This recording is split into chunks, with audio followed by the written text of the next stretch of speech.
Hey guys, welcome back to my channel. Thank you so much for joining me today. I did not post a video last week. I'm so sorry. I've been moving, but I'm back to posting weekly memory keeping videos, so be sure to click that subscribe button for a new memory keeping process video every week. Today I'm making a 2-page 12x12 Project Life spread using some past Studio Calico documenter kits and just a variety, kind of an amalgamation of other supplies that were just in my stash. I have been really committed to stash busting recently. I'm trying to just keep a smaller supply of scrapbooking things in general, which is always an uphill battle. But the longer things sit in my stash, I find the less I tend to like them. So I'm trying to just push to use up my stash as much as I possibly can. The page protector I'm using has 2 4x6 photos across the top, 2 across the bottom, and then 4 3x4s across the middle, and I'm using 2 of those. Something I've really enjoyed about the Studio Calico documenter kit is the kits do seem to work with each other. I very rarely use up an entire kit, and so I usually have some things that are left over. And it's nice because when you get the new kit, usually the colors are at least somewhat similar. And if they're not, like the next one will be. There's a lot of light pinks this year and light blues, and that's kind of been a theme. And so this kit, I pulled out a bunch of like light pinks from a couple of different months kits, and they all really seemed to work well together. The card that says 2020 along the left side is actually a freebie download from Persnickety prints, and I just had them print it. I also had them print this 3x4 journaling card that's of a freebie that Allie Edwards put out that had all of these super cute COVID-related phrases like pandemic, new normal, social distancing. And so I actually printed out a ton of those, and this is just one that I had left over. And then the one that says quarantine is also a freebie from Persnickety prints. So those are all press prints, which I like because they're so much thicker than a regular journaling card. My stories for this layout, starting with the upper left, are just me reading with my cat on my couch. I've really been enjoying reading a lot of books during quarantine. And then a picture of my cats looking out the window, just kind of wanted to tell a story of just being inside and kind of looking out, wanting to be part of the world again. And then there's a picture of our, like a statue in our park here in town, and somebody had put a mask on it, which is just kind of a sign of the times. And I've got a picture of our tree in our backyard that's been in bloom. It's so pretty. It's bringing me a lot of joy every time I go outside and walk past it. Also the story of kind of some changes to my beauty routine and different products I've been using when I don't have access to all of the different people I would normally see, my glam squad. And in that same vein, a picture of me trying to cut my husband's hair. His barber has been shut down. It did not go super well. Looked very much like a homemade haircut, but I wanted to document that. And a picture of my cat attacking my husband's resistance band as he was working out. It's just been kind of funny. It's been making us laugh, so I wanted to tell that story. Then lower left, a picture of just a meal. We've been cooking a lot more since we've been home more, and I wanted to just document that.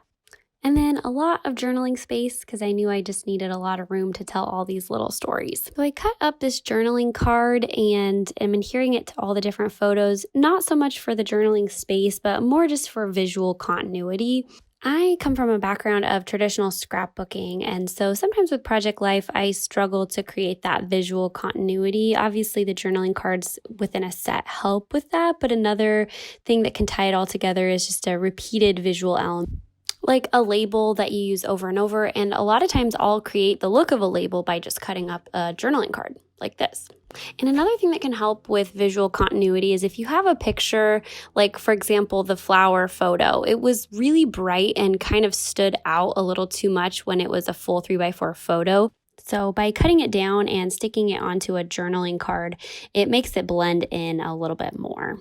And same thing with that haircut photo, the black and white one. I just thought it would look better cut down as a square and just help it blend in a little bit more. And then that also leaves space for more journaling too. So I grabbed a sheet of chipboard from one of the past documenter kits. I actually don't remember which one this is from.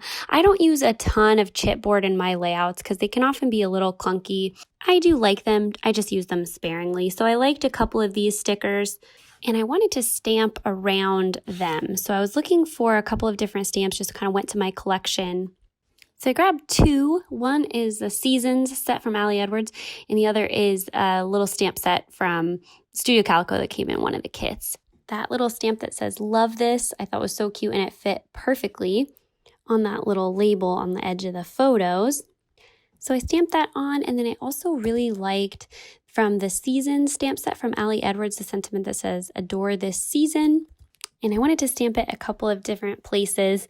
When I'm stamping it on the photo of the flowers, it's a little off camera there, so I'm sorry about that. So I stamped it onto that photo and then also onto just a journaling card that seemed a little bit naked and needed some embellishing. So then I jumped off camera and went and printed out all of my journaling onto the journaling cards at my computer. I do this when I have a lot that I want to say, because obviously you can fit a lot more type on a computer than you can when you're handwriting it. So I considered including a Photoshop tutorial on how to do this, but instead I will just link to Crystal Idignate. She's got an amazing tutorial on how to print on journaling cards. I've been doing this for years, but the method I was using in Photoshop was more difficult, and I was just making it a lot more challenging for myself. So her process is what I use now, and it's way easier and just makes a lot more sense.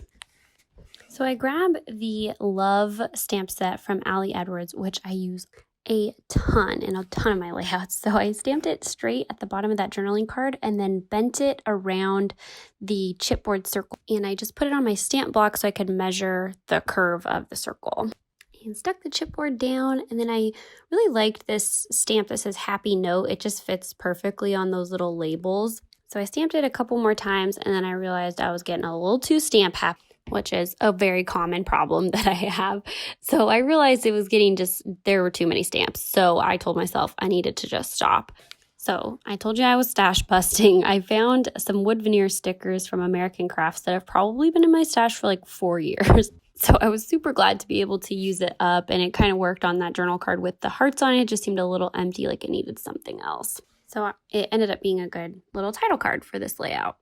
So then I decided that was it. So I'm stuffing everything inside the page protectors, which I do not love page protectors. I prefer having a mix of textures, and the plastic is just kind of boring to me, but it is super easy and it just makes things go really fast and streamlined. And that's what's so great about Project Life.